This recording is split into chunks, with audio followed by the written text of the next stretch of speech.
Hello, my friends. Welcome back to Ink and Fig. My name is Alex, and today we're going to be doing, finally, my September wrap-up. September, as I've mentioned in a couple of my recent videos, was not a great month, mental health-wise, but I did do a little bit of reading. Not as much as I was hoping, admittedly. I did have 4 books on my TBR as usual, and I actually did read 2 of them, which, by the midpoint of the month, I actually wasn't sure was going to happen.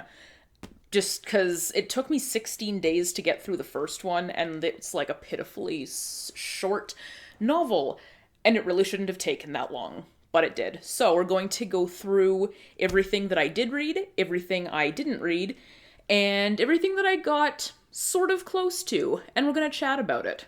So the first book that I wanted to talk about, of course, is one of the ones that I did not read. This one I did not even start, and that one is Ruin and Rising by Leigh Bardugo. As you know by now, or if you don't know, that is also fine. I'm trying really hard to finish the Shadow and Bone series because I want to get to the King of Scars series. Or the King of Scars duology, rather. So this was supposed to get me there. I was supposed to finish this, be super on top of my life and finally get to the books that I want to read, but that didn't happen. Which is kind of a shame because honestly, I know the pacing in this book and I probably could have knocked it out in 4 to 5 days, but also just my brain was not having it last month, so we didn't manage to get there. So, good news, this one actually made it onto my October TBR. If you haven't watched my October TBR yet, I will leave that linked up in the cards for you so you can take a look at that. So, allegedly, I will be reading this before the end of the month, but I hasten to remind myself that it's already the 9th of October, and I haven't finished anything yet, so might still be a bit of a stretch. I'm hoping that I'll get to this, because I really do want to get to it, so fingers crossed for me. The next book I did start and did not finish. I think I got to page 76 in this one, and that is The Song of Achilles. I was really, really hoping to get this one read last month, but it just was not happening, and it is currently not happening. This one did not make it into the October TBR, unfortunately, but I am hoping to get to this either in November or December still this month, because I was actually quite sucked in by the conceit of this book in that it's the story told from Patroclus's point of view, which I didn't know going into it. And I think that that's a really interesting way to approach this story because it is usually from the lens of Achilles or from someone else who was sort of integral to the war. But I've never really heard of the story being told from Patroclus's point of view, and anyone who knows how the myth shakes out knows that that's probably where a lot of the ending pain is going to come from, so I'm excited to see where that goes. Yeah, hopefully I will be able to get back to this soon, but not at the present moment. Now finally, into the books that I did read this month. The first book was Accept the Dying by Maureen Jennings. This one is the one that took me 16 days to read. Please note how short it is. I think the ultimate page count is 343 pages. That's not a lot, especially for 16 days worth of reading. This should not have taken anywhere even remotely close to that long to read, and yet I think the fact that it took me that long is a really good indication of where my mental health is at currently. But I got through it. And it was actually interesting because I have read this book before. This was a reread, and it's not as good the second time around. I think I came at it from a much less educated point of view the last time, and this time I was just sort of like, why is Murdoch insisting on being a dingus about everything? Why do we need to flex on everybody? You know what I mean? I thought that was really weird, especially because of how he's portrayed in the show as being quite mild-mannered, quite justice-oriented, very personable, very equitable. I really appreciate that about his character. And then in this, it was kind of like, it was really more of a cop drama. Like, he was sort of rude, not as charitable to particular groups of people as he would have been in the show. And ultimately, I just didn't like it very much, which also I think probably helped with the whole taking 16 days to read this thing. Really could have been better. This ended up, I clocked it in at 3 stars, because it's still a good mystery. Like, the story was still quite good. I think that the ending was a little bit on the convoluted side in that it sort of took an amount of suspending your disbelief to tie the whole thing together, because we didn't quite wrap up as many of the storylines in a satisfactory way as I was hoping for. I was hoping for the victim being pregnant thing to have been a little bit less anticlimactic, you know what I mean? Like, just give it a little bit more screen time, and I think with having had the book be this short, we probably could have dedicated a few more pages to it and made that storyline a little bit more meaningful, because the whodunit on that one really had some meat to that story that I really could have used.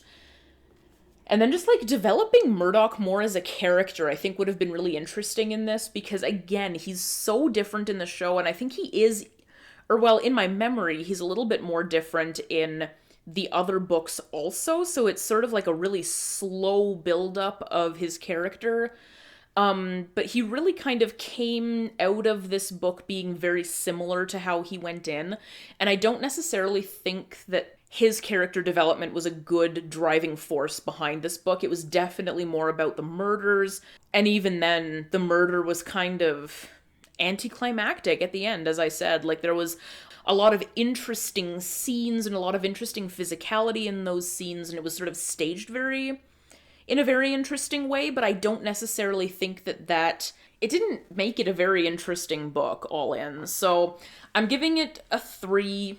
It's a low 3. And I think that's where I'm going to leave this. I don't know if this is ever going to get reread, but considering the fact that I do like the TV show, I'm probably going to hold on to the books. All right, and the second and final book that I read in September was actually Felix Ever After by Kaysen Callender. I thought this book was fantastic. I had heard some not so great things about this book. And I think those things may have boiled down to things like the pacing and the writing style, which are fair critiques. I thought that the pacing was a little bit strange. It was very fast-paced sometimes, and then sort of painfully slow-paced others. Like, the progression of the chapters was quite quick, but the progression of the narrative itself was quite slow. So overall, the pacing was not fantastic. The writing style, I thought, was good for YA. That doesn't mean that it's the best writing that I've ever seen, because, again, I am more drawn towards sort of adult writing styles, things that you would find in literary fiction and so on and so forth, and this was definitely a YA voice. It was first person from Felix's point of view, and so we got a lot of that sort of teenage angst tilt to the narrative, like a little bit of introspection, but again, not to that level that I'm used to. But I'm not taking points off of my final rating for that, because I understand that that is how YA is constructed. So I don't want to fault it for being what it is, basically. The story of Felix Ever After is a coming of age and coming of self story about Felix, who is a trans boy, and he's navigating his last years of high school. He's trying to get his stuff together to go to Brown, which, if you're not familiar, is an Ivy League school in America, and he's trying to figure out his art and himself and try to find love is basically what the crux of his journey is about. The problem is he feels as though he's never been in love, and he's never experienced love, and he is more often than not a watcher. He sits on the outside of things that are happening, and he lets events sort of pass him by.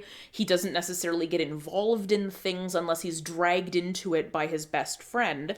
So unless his best friend Ezra drags him into something, he doesn't usually end up being involved in anything. So what happens, the inciting incident, so this isn't necessarily spoilery, is that he gets publicly outed and dead named in a very traumatic way. And he has a very clear idea in his head of who it is that has done this. Whether or not he's right, I will let you find out if you haven't read the book. And if you have read the book, then you already know who did it. So he embarks on this journey of revenge against the person that he thinks did it. And his friend Ezra gets involved, and then all of these things happen.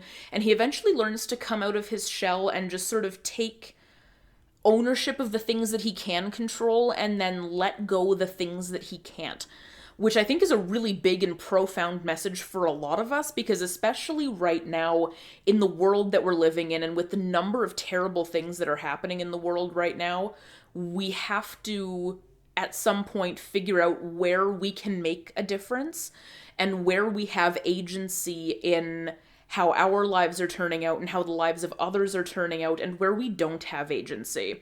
And in and amongst that is exercising things like privilege, and leveraging things like privilege for those of us who have quite a bit of it. We need to do that, and some people don't have a lot of it, and they need to do a lot more protecting of themselves in a lot of cases, because the cards are so severely stacked against them. As in this case, Felix was. He's black, he is gay, and he's trans. Like, he has a lot of things to deal with, and all of these are very beautiful and meaningful identities, but he still has to navigate them in such a way that he protects his peace and his well-being, while the rest of the world is not perhaps so understanding and accepting of him and all of his various identities and how they intersect. Ultimately, I thought that this book was great. Again, I'm trying not to let the YA-ness of it affect my rating too much. I think I came out of this giving this book a 4-star because it was very good. The pacing was a bit distracting, and overall the narrative voice was quite teenagery.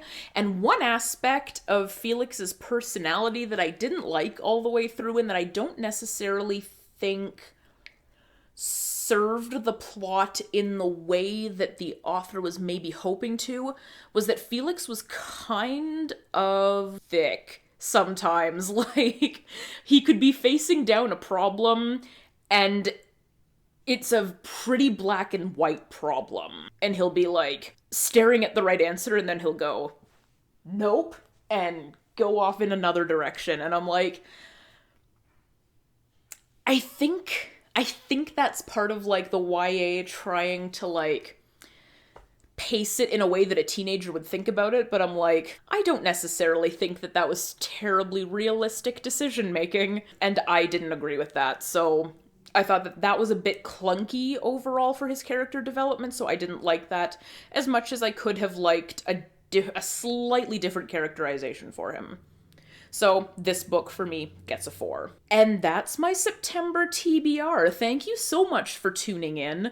I'm hoping that October is going to go a little bit better. I know that November is going to go better, and I'm hoping that October is going to go better than September did, but also we're just like really going through it at the moment. And as soon as this whole wedding thing is over and I have more brain power to divert to other things, I think it's going to be fine. So thank you so much for watching. Go ahead and follow me on all of my social media at Ink and Fig. Definitely like and subscribe if you haven't yet, because we've got brand new content coming all the time, and we've got so many more things to talk about together, and I'm really excited to go on this journey with you. Leave me a comment down below letting me know how your September went and how your October is so far shaping up, because I know this is coming out kind of late. And I will see you in the next one. Bye!